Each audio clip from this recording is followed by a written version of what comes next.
Welcome back to the deep dive.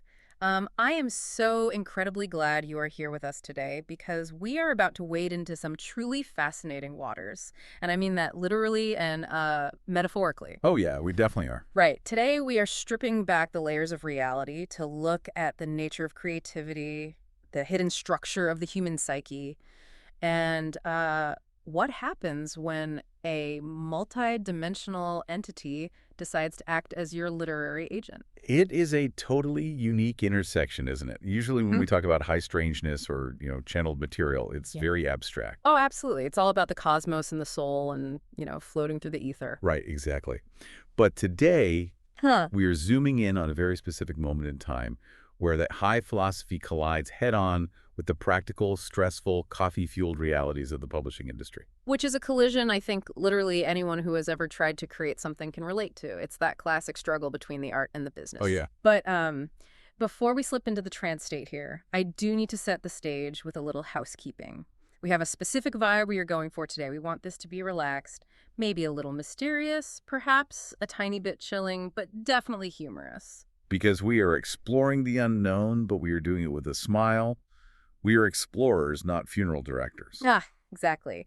And per the rules of engagement, and just to keep everything completely above board, I have to state clearly, this podcast will be distributed free of charge on all major platforms for educational purposes. We are here to learn, to discuss, and to expand our minds. That is really important to note. This whole thing is about education and exploration. So what is our mission today?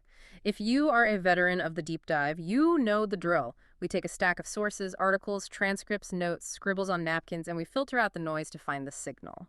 We are looking for what the text itself calls pure sparkling water. Yes, pure sparkling water. And today that water comes from a very specific, very potent source. We are analyzing session 417 of the early sessions, book 8 of Seth Material. A total classic entry in the canon. It really is. And for those of you keeping track of the timeline in your mental history books, the date of record is Monday, June 17th, 1968. To really give you the context, you have to visualize the room. It is 9:00 p.m. in Elmira, New York. It's the late 60s. Right. You have Jane Roberts, who speaks of the entity known as Seth, and her husband, Rob Butts. They have had a really long, exhausting day. Oh, I can only imagine. Earlier that same day, they were deep in discussions about a book prospectus for Prentice-Hall.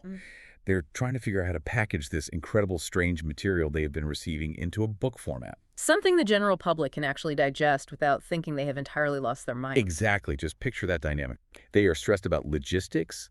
They are thinking about chapters, outlines, publishers, contracts, deadlines. It is the mundane weight of the world. And they sit down for a session, essentially hoping Seth, this ageless, bodiless consciousness, will act like a celestial editor-in-chief. Yeah, they just want him to tell them how to organize the table of contents. Which is such a human thing to ask. Like, fix my work project.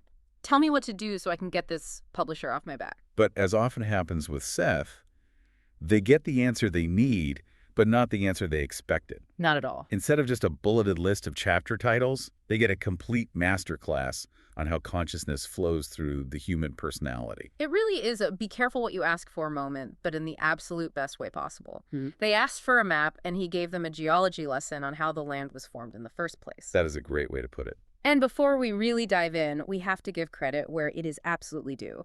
This wisdom comes from the Seth Material and the publisher New Awareness Network. Yes. If what we discuss today rings a bell in your mind, if it triggers something, or even if it just makes you intensely curious, Well, we highly encourage you to study the Seth Material books directly. absolutely. We can talk about it for hours and hours, but there is nothing like the primary source. You can visit the New Awareness Network website and bookstore at sethcenter.com/the early sessions. Buy the books. Read the raw transcripts. There is so much nuance there that you just have to experience for yourself. Okay, so let's get into the room. It is 1968. Right. Smoke is swirling, the lights are dim. Jane goes into her trance. Her voice drops, her glasses come off.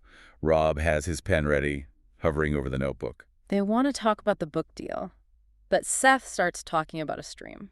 This is the core concept of this whole session, and it really sets the stage for everything else that follows. Seth begins by addressing their hidden anxiety. Their anxiety about the book. Right. See, they are worried that because they are focused on this book project, this specific worldly commercial concern, that maybe they are tainting the session. They are worried their personal questions are getting in the way of a universal truth. I think we all feel that sometime. 100%. It is like when you try to meditate, but you keep thinking about your grocery list or an email you forgot to send. You feel guilty, right? You think I'm doing it wrong. I am not spiritual enough because I'm thinking about rent. Exactly. That is the most common assumption, that the mundane blocks the magical. We think we need to be completely empty vessels. Just blank slates. Right. But Seth flips that script entirely here. He explains that the trigger, in this case, their questions about the book, doesn't block the material. It shapes it. It shapes it. Yes, he says, within certain obvious limits, you will receive the same basic material whether or not you attempt to limit or specify the subject matter. Wait, help me unpack that a little. The same basic material. Is he saying that the answer is always exactly the same regardless of what you ask? Because that seems a bit counterintuitive. Well, not quite. He is saying the source of the wisdom is constant, but the delivery vehicle changes based on your current need. Think of it like a massive, infinite encyclopedia of truth. Okay. It is way too big to read all at once. So your personal problems, your daily questions, they act like a search bar. Oh, wow, that is a great analogy. So if I search for how to fix a flat tire, I am accessing the internet. If I search for the history of the Roman Empire, I am accessing the exact same internet. The database is the same, but my specific need, my trigger, determines what page actually loads. Precisely. The trigger filters the infinite down into the specific. Seth puts it even more poetically. He says that personal matters are mentioned because Rupert's emotional image triggers their inclusion. Rupert being his name for Jane. Right. He explains that these personal concerns serve as the examples used to explain the universal truths. So the lesson is universal, but the metaphor is local. Yes, exactly. Yeah. If they were farmers, Seth might have used agricultural metaphors like seeds and soil and harvest to explain the nature of reality. But because they are writers working on a book prospectus, he uses the book as the teaching tool. He does. He says the emotional basis does not limit the quality or extent of the material, but adds to it. Man, that is a massive relief for anyone who thinks they are too messy to be spiritual. Your mess is actually the fuel. It is the context. It really is. It is not about clearing your mind of all debris.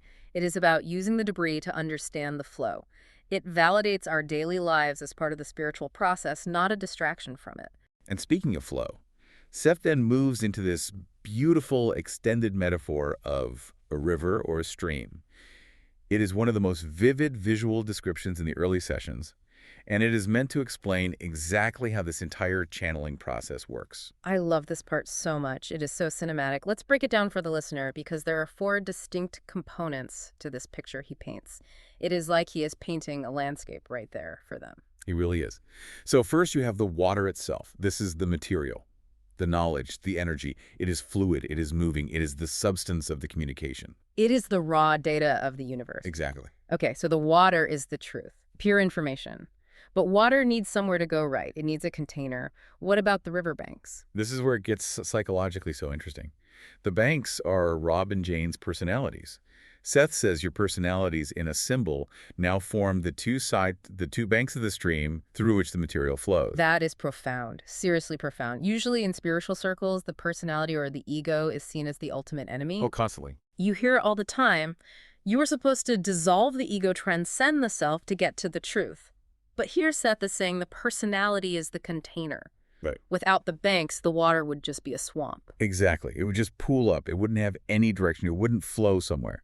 The personality structures, the very things that make Rob and Jane are what allow this high-frequency information to be channeled into a specific direction. So the banks determine the course of the river. Yes. So the ego isn't an obstacle. It is the aqueduct. It is the delivery system. If the banks were too wide, the water would be too shallow. If the banks are too narrow, it might flood. And it holds the shape of the flow perfectly. Then he describes the bottom of the stream. He says the bottom represents the underground connections of your own past lives. Oh, man. That is the chilling part to me. So underneath the current conversation, underneath the everyday personality, there is this bedrock of ancient connection. Yes. That is the foundation. It implies that their relationship isn't new. They have been these riverbanks before, or at least the land has been there a very long time. It creates such an immense sense of depth. This isn't just a surface-level chat between a husband and wife and a spirit. And then finally, where does the water even come from? Right, where's the source? Seth says, I am the source of it. I am the land from which the two banks are formed. It creates this completely perfect ecosystem. You have the source, which is Seth the container, which is Rob and Jane, the history, which is the bottom, and the content, which is the water. It connects everything together so elegantly. It really does. But then, and this is where it gets funny and so relatable, Seth talks about the pollution. Or not pollution exactly, but debris. Yes. He mentions that sometimes bits of debris go sailing merrily down the stream. I love that image, sailing merrily, just bobbing along. These bits of debris are the daily worries. Yeah. Can I turn off the stove thoughts? What about the Prentice-Hall contract anxieties? Right. I hope the cat doesn't knock over the lamp distractions. Just the regular mental chatter. And usually when we are trying to be deep or creative and we see a piece of debris float by, we totally freak out. We think, oh no, I have ruined the flow. Stop everything. I had an impure thought about my laundry. The connection is entirely broken. Huh. And Seth says, essentially, don't be ridiculous. He says, if a few bits of debris go sailing by, the answer is not to cut off the stream, but to recognize the difference between what the stream carries. That is such profoundly practical advice. Don't build a dam just because you see a twig floating by. Let the twig float. The water is still water. He points out that the debris is only debris by comparison. He says they are small bits, perhaps disconnected from larger patterns. Right. And here's the really reassuring part. He says they will fall into place, a bend in the stream, and disconnected patterns will meet again. A bend in the stream. That is beautiful. It implies that even our random disconnected worries eventually make sense if you just go far enough down the river. Exactly. Maybe that random worry about the laundry connects to a thought about cleansing, which eventually connects to the main topic. You just can't see the bend yet. It suggests a radical kind of trust in the process. The stream has its own reality. The ego only sees the surface and the debris right there in front of it. But the current runs so much deeper. You really don't have to micromanage the river. He even gives us a quote that I genuinely think should be printed on a t-shirt. He says, "Pure sparkling water is pure sparkling water, and a taste will lead to more when the populace is in a period of drought." That phrase, period of drought, is so interesting. He is implying that the world is incredibly thirsty for this kind of inner knowledge, and it really doesn't matter if there are a few leaves floating in it. The water is what saves you? Yes. The purity of the water isn't compromised by the container or the debris. If you are dying of thirst, you do not care if the cup isn't fine china. Which brings us right back to the practical problem Rob and Jane were having in that room. They are sitting there listening to this beautiful river metaphor, nodding along, totally mesmerized, but they still have this physical book to write. Right. The deadline hasn't gone away. They are basically asking, okay, Seth, great river, lovely imagery, we love the water, but how do we actually structure the chapters? Do we go chronologically? Do we do it by topic? Help us out here. And this brings us to segment 2 of our dive, buckets versus the flow. Seth's advice on the book structure is absolutely fascinating because he just refuses to choose one right way. He completely challenges that binary thinking of it must be this or that. He basically tells them, do whatever you want as long as the water actually gets to the people. He outlines 2 distinct methods of learning, which he suggests correspond to 2 entirely different ways of organizing the book. First, there is the consecutive method. This would be the chronological approach, session 1, then session 2, then session 3, the diary format, the day-by-day account of what happened. Exactly. Seth says this method is for those who have little knowledge of such affairs. It allows them to get their feet wet. How can getting their feet wet? It is the wading pool. You ease people in. You don't just throw them into the deep end of the metaphysics immediately. You let them walk into the stream step by step, following the human narrative of Rob and Jane discovering Seth. It builds trust. You let them see the human story first so they don't get scared away. It establishes a narrative arc. It grounds all the weirdness in reality. But then he mentions the second method, the bucket method. Scooped up from various places. I love that phrasing so much. This is the topical approach, organizing by subject. You know, having a chapter on dreams, a chapter on health, reincarnation, time, God. Seth says this is for those, however, who are ready for headier stuff. The headier stuff. I like that. It implies that once you are completely comfortable in the water, you don't need the shoreline anymore. You just want to swim. You just want the raw data. You want the bucket full of water, and you don't care where in the river it came from. You just want to drink. You don't need the story of how Rob and Jane found it. You just want the findings. And importantly, Seth notes that one approach absolutely does not negate the other. He says to think in such a way could be to limit the good the material can do. He is advocating for pure accessibility. Yes, some people need buckets to irrigate inner lands. Some need to walk in slowly from the shore. It is a very modern, almost multimedia approach to content creation. He is saying repackage it however you need to. Just get the information out there. He is not precious about the format at all. He is purely pragmatic. But there's one thing he's very strict about. Very strict. While the structure of the book is completely flexible, the voice is not. He insists that his personality must remain intact. This is a huge, huge point in the session. Seth has a massive ego in the absolute best possible way. He doesn't want to be some dry, robotic encyclopedia. No, not at all. He wants the reader to know that Seth is speaking. He wants his specific flavor in there. He says it is not to be simply the presentation of ideas. It is also to be the fact that a highly alive individual such as myself gives the material. He wants to prove he is not just a ghost. Yeah. Or some weird hallucination. Or a sterile database. He says the material is much more significant because it is backed up by someone who is no longer within your system. And then he drops this incredible line about nincompoops. Oh, I love this part. Please, you have to quote that in full for us. He says the personality characteristics, therefore, will in themselves be adequate proof to all but nincompoops that a fully independent and highly articulate personality is behind it. Adequate proof to all but nincompoops.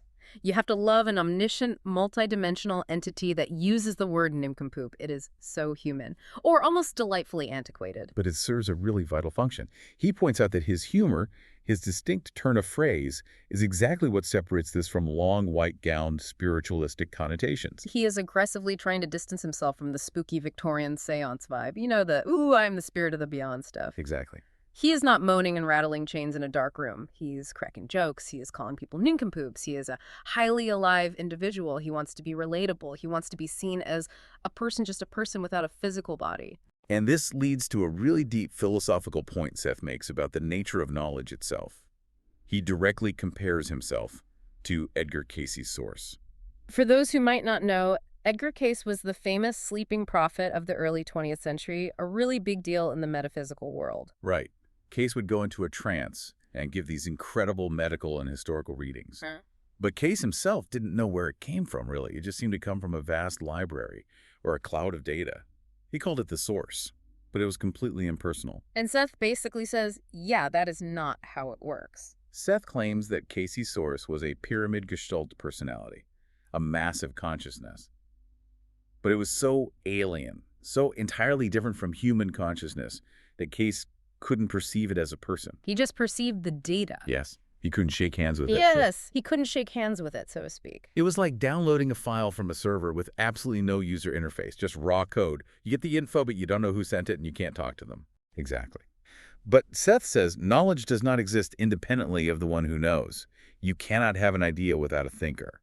So Seth consciously creates a user interface, the personality of Seth that Rob and Jane can actually relate to. So Seth is basically a user experience designer for the cosmos. Yes. He designed a persona that wouldn't totally freak them out so the data could flow smoothly. He put on a mask, but a mask that reveals who he really is in a way their human brains can actually understand. That is a brilliant way to put it. The essence of personality is the only meaningful basis behind idea. That is the key takeaway here. You cannot separate the message from the messenger because the messenger is the medium through which the message becomes understandable. That is heavy. It really makes you rethink the entire idea of objective truth. Truth is always personal because it has to be perceived by a person. It has to be filtered through a consciousness to even exist in our reality. Now, speaking of personal, the session takes a very sharp turn right here.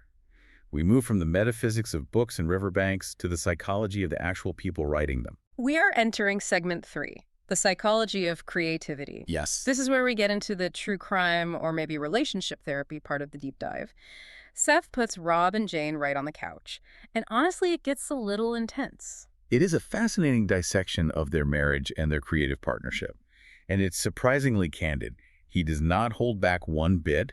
He reads them for filth, as the kids say, but he does it with love. He starts by analyzing their emotional machinery.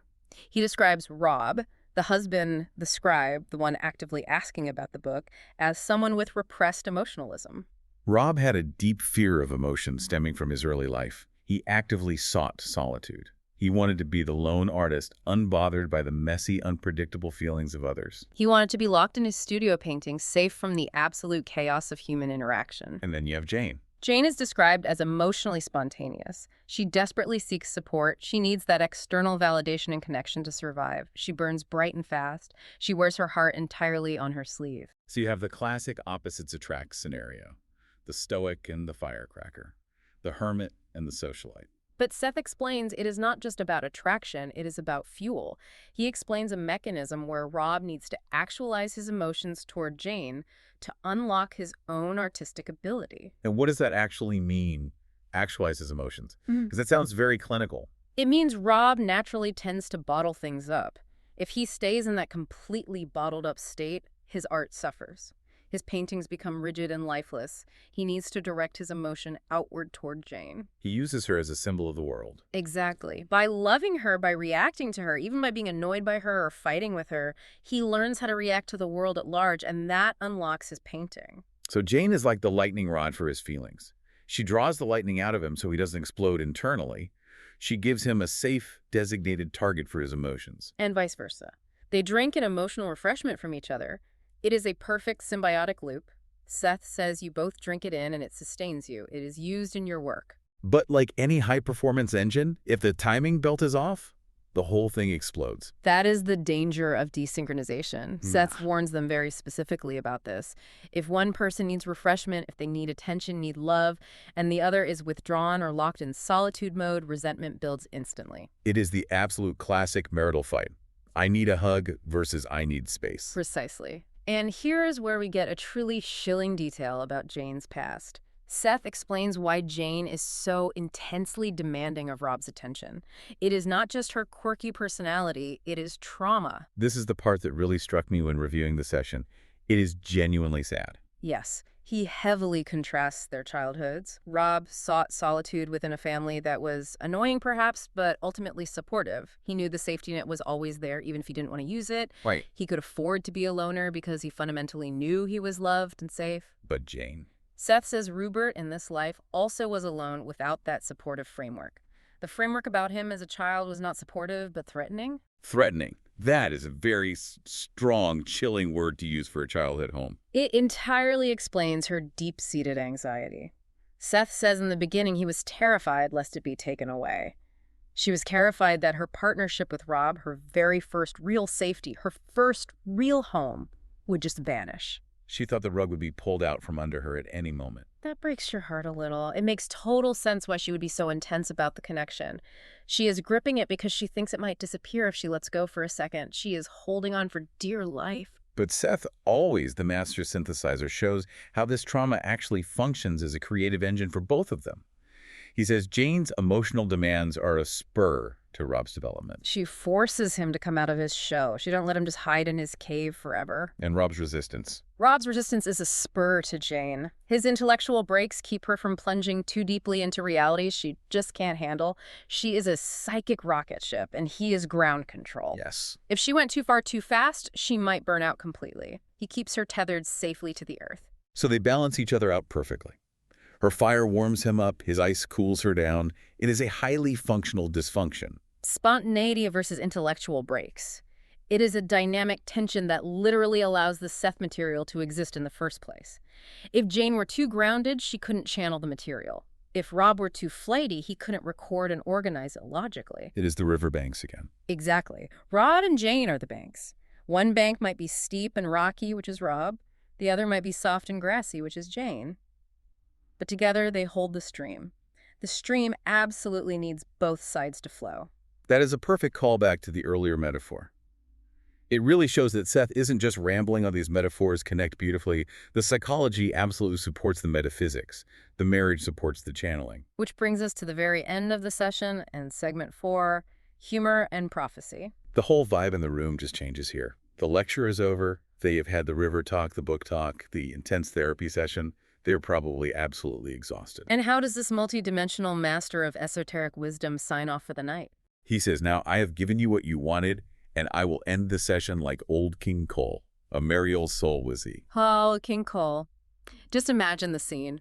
Jane is in a deep, deep trance. Her voice is much deeper, her eyes are dark, and she just quotes a nursery rhyme. It is so utterly absurd. It is the ultimate proof of his whole point about personality. He is playful. He is saying, I can be incredibly profound, and I can also be completely silly. It breaks the heavy tension. It reminds them not to take themselves too seriously. And it reminds us that true spirituality doesn't have to be dour and depressing. You can be fully enlightened and still be a merry old soul. In fact, maybe humor is actually part of enlightenment. Maybe the great cosmic joke is actually funny. But just when they think it's all just fun and games, reality violently snaps back in. The prediction. Jane snaps out of the trance. It has been over an hour. She is disoriented. She is blinking in the light, trying to adjust. But she has a very specific message ringing loudly in her head. She immediately tells Rob we are going here from Prentice-Hall within 3 days. Remember, this was the entire source of their anxiety all day long. They hadn't heard back about the book prospectus. They were worried they were being ghosted by the publisher. They were stressing out massively. And this is a very specific, falsifiable prediction. Not soon. Not when the moon is right. Not in the fullness of time. 3 days. It serves as a strict validity check. Seth gives them the high philosophy, the deep psychological breakdown, the nursery rhyme humor, and then a tiny concrete piece of data to prove the connection is completely real in the physical world. It is a receipt. It entirely grounds the whole experience. It is the debris in the stream magically turning into a gold nugget. It tells them, I see your spiritual needs, but I also see your mail. So if we pull back and look at this entire deep dive, what have we really learned today? We have covered a lot of ground. We have learned that our questions, our everyday triggers, are actually the search engine for universal truth. The question doesn't limit the answer, it accesses it. It is completely okay to bring your personal mundane problems to the universe. We have learned that we are the riverbanks. Our personalities, our egos, our flaws. They aren't mistakes to be erased. They are the necessary structure that allows knowledge to flow into reality. You don't need to destroy your ego to channel wisdom. You just need to shore up the banks. We have learned that pure sparkling water is immensely valuable, whether you sip it from the shore slowly or haul it in huge buckets. The packaging matters so much less than the content itself. And we have learned that creativity is very often a complex dance of opposing forces. Repression and expression, safety and threat, Rob and Jane. The friction is exactly what creates the spark. And that sometimes the absolute wisest voice in the entire universe just really wants to quote Old King Cool. There's one final provocative thought I want to leave the listener with today. Something for you to really chew on after the deep dive ends. Go for it. Seth mentioned in that beautiful river metaphor that the stream flows from high, inaccessible mountains. Right, the source, the place where the water first starts, Yeah. the headwaters. We spend so much of our time analyzing the banks. Our current personalities, our current lives, our current problems. We look at the debris floating by our bills, our emails, our daily stress. But Seth is hinting at something vast and unknown upstream. Before the river became us. Exactly. If our personalities are just the riverbanks we see now, what does the landscape look like further upstream, before we had these specific names, before we had these deep fears, before we were Rob or Jane or you or me? Where did the water come from before it entered the narrow channel of our current lives? That is a genuinely chilling thought. Are we brave enough to swim against the current and find out? Or are we totally content to just sit safely on the bank and watch the leaves float by? That is the ultimate question we have to ask ourselves. Well, I think that is plenty for everyone to think about for today. We want to genuinely thank you for joining us in the stream. And again, a reminder, this incredible wisdom came directly from session 417 of the early sessions, book 8 of Seth Material. We heavily encourage you to go straight to the source. Visit the new Awareness Network website and bookstore at sethcenter.com/the early sessions. Buy the books. Read the raw transcripts. There is so much more there than we can ever cover in a single discussion. Big thanks to the new Awareness Network for preserving this material so perfectly so we can discuss it in depth. Time is simultaneous, right? So we are actually all listening to this at the exact same time. And don't start a whole nother session now. We're totally out of time. Fair enough. Until next time, keep swimming.